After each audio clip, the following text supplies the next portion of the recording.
Welcome back. Today we're diving into a tale that begins like any other day, but quickly spirals into something no one could have anticipated. It's a story of chaos in the skies, split-second decisions, and a mystery that unravels in the most unexpected way. If you've ever wondered what happens behind the scenes when things go awry high above us, or if you simply love tales with a mix of humor, tension, and heart, then this is for you.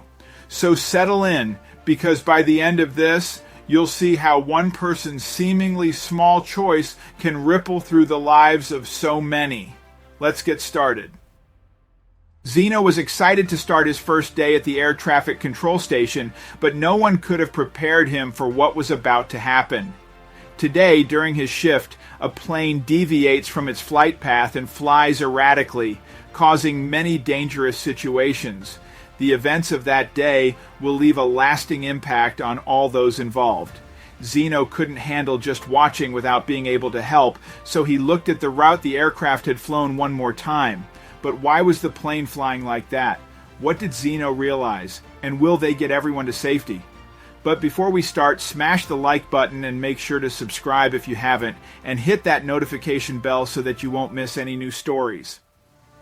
Zino arrived at the air traffic control station eager to start his first day on the job.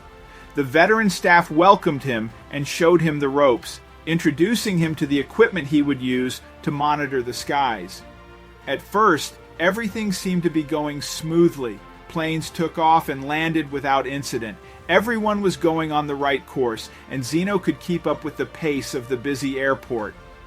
One of the planes on Zino's radar began to veer off course, flying in strange and unusual directions. Zino squinted his eyes and looked closer at the radar. What is that plane doing? He looked around him to see if his mentor was nearby, but he was all alone. He tried to get in contact with the plane, but it wasn't on the same frequency. Panic began to set in as Zino watched the mysterious plane continue to fly in strange, unpredictable patterns. He had never seen anything like it before and was completely out of his depth. Zino was stunned. He frantically searched for the missing plane, but it was nowhere to be found. He was torn between raising the alarm and risking a panic or keeping quiet, hoping the plane would reappear on the radar. His colleagues would return from their break any minute, so he had to think quickly. As the minutes ticked by and the missing plane remained unaccounted for, Zino felt a growing sense of dread. He feared he would get fired if he told anyone, but if passengers were on that plane, he had to let someone know. So when his colleagues returned, Zino made the decision to tell them about what had happened. His colleagues reacted better than Zino imagined. They weren't mad at him, they were just very confused. No one had heard of anything like that before. Then, out of nowhere, the plane returned to the radar. It was still flying like it was being piloted by a child, or at least someone who had never flown before, but they had sight of it again. The plane was miraculously back on course, but not for long. Where the plane was supposed to go in a slight curve, it kept flying straight forward, right into the course of another plane. It was getting really dangerous now. If none of the planes moved, they would collide with each other. ATC station, Speedbird 1376, request to go off course over. The commercial plane asked. Zino had to make a split decision. Should he let the plane go off course, or should he wait it out? ATC station, how do you read? The planes would hit any minute now. Suddenly, the strange flying plane curved to the right and made what seemed like a U-turn. Everyone in the ATC station now watched the radar. They had ordered every airplane that was slightly close to the dangerous flying plane to return to their airports or guided them into another course. There was no way of contacting the plane, so they cleared the sky and got everyone safe. They still had no idea why this plane flew like this, but they had to do something. Zino suggested calling the Air Force, as it didn't seem they could get the plane to land safely. Zino's mentor and colleagues agreed. It could either be a hijacked plane or someone unable to fly a plane. The Air Force dispatched a fighter jet to intercept the rogue plane and try to regain control of the situation. They could see the fighter jet making repeated attempts to regain control of the rogue plane, but to no avail. Zino became more and more convinced that this plane had been hijacked. But at one point, he noticed something strange. He had to double-check it before he called any colleagues to show them, but he was sure of it. The signal actually was coming through. He realized that the pilot in that plane, whoever it was, could definitely hear Zino and the others, but still, Zino didn't hear anything back, which meant that the pilot was ignoring them on purpose. Usually, this could only mean one thing. In the meantime, Zino's colleagues had found out that luckily there were no passengers on this plane, which made it easier for them to make a decision about their next steps. It was a very serious situation, and there was only one thing left that they could do now. And the plane still hadn't returned to its radar, so it was posing a real threat to the other traffic, and they needed to fix this as soon as possible. First, the military sent a few of their own jets into the sky. They needed to get as close to the plane as they could, and perhaps then they would be able to see who was in the cockpit. Suddenly, Zino stared at his radio. It had been silent this whole time until now. A noise came out of it, and he looked around to see if anybody else had heard it. He was perplexed and didn't know what to do. He had to think quick. He decided to call Rob, one of the colleagues that had helped him earlier, and explain to him what he had just heard. The colleague stared at him with wide eyes and asked, "Are you sure that's what you heard?" Zino confirmed he was absolutely sure of it. Rob believed him and quickly went to work. He needed to take action. It had become a very delicate situation. He had had to inform the military about this as soon as possible. Zino hoped that he had done the right thing. You see, the pilot had said something to Zino, something that gave him a lot more responsibility than he had hoped to take on his first day. He knew that this man's life depended on him now. The man had said, "Do not let them shoot me, please." Of course, the pilot had no idea that it was Zino's first day, but he would find out later, and they would all understand the irony of this. In the meantime, Rob had alerted the military jets that were still trying to guide the plane to safety. He had contacted them just in time. They had been getting ready to shoot. He knew that the plane was not actually hijacked after Zino told him what he had heard on the radio. He knew exactly what to do. You see, Rob had figured out what was going on.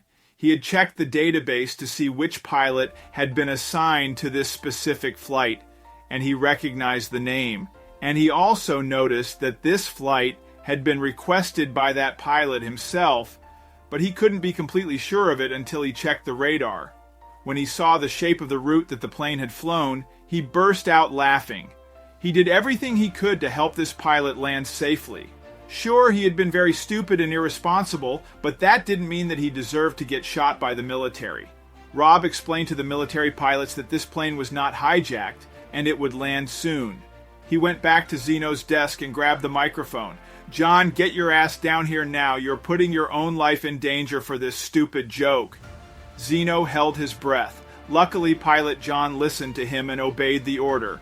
Only then did the military jets finally slow down, but they did not leave yet. The plane slowly turned around and flew back to the airport where it came from. It had clearly completed the flight path it had wanted to take. The landing was actually still making a lot of people on the ground nervous. A pilot who could be capable of something so stupid. Everybody on the ground was waiting for the door to the airplane to open and for John to come out with his hands in the air. People that had stayed behind in the air traffic control tower were able to use binoculars to get a faint look into the cockpit, where they just saw John slumped over with his head in his hands, all while his co-pilot was clearly talking or even shouting at him very angrily. The police soon had enough and used a megaphone to demand that John come out now if he did not want to make the whole situation worse for himself. After that, John and the co-pilot quickly made their way to the exit. They probably had not seen or realized that so many people were waiting for them. The door opened up and John slowly started walking down the stairs that had already been put in place, placed by ground control. The co-pilot walked right behind him, and you could almost see the steam coming out of his ears, and he confirmed as much when the police officers on the ground tried to put handcuffs on the pilots. He was begging and pleading that he had no idea what John was planning and that he only joined him as a favor. John told the officers that this was the truth, and for now, they let the co-pilot go. The very defeated-looking JN was escorted to one of the cells at the airport. He really wanted to talk to Rob, but the officers would not allow it until they had asked their own questions about the rogue pilot. But luckily, Rob told John that he was willing to wait, and Zino was also not going anywhere, as he had gotten way too curious about John's explanation.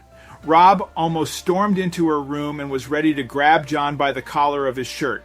He was very angry and demanded to get an explanation. John seemed worn down from the police interview, but knew that there was no way around telling the story again. John started off by admitting to Rob that he had not told him that today was his last day as a pilot. After years of flying, it was finally time to retire.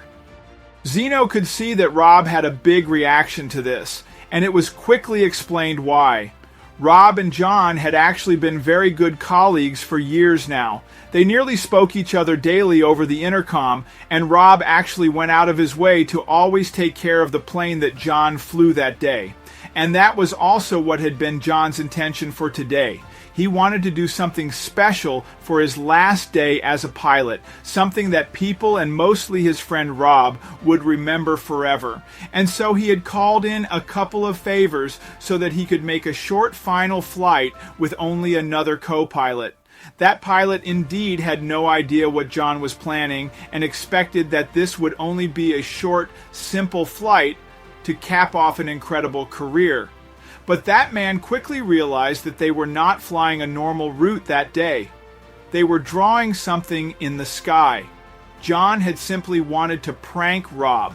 A practical joke, that was it. And when Rob heard him say that, he immediately realized why John had chosen this drawing.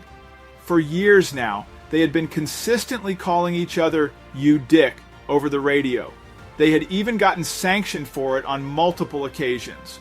Rob never expected that this little joke would get so incredibly out of hand, and when it did, he just did not know how to handle it, which in turn only made it worse.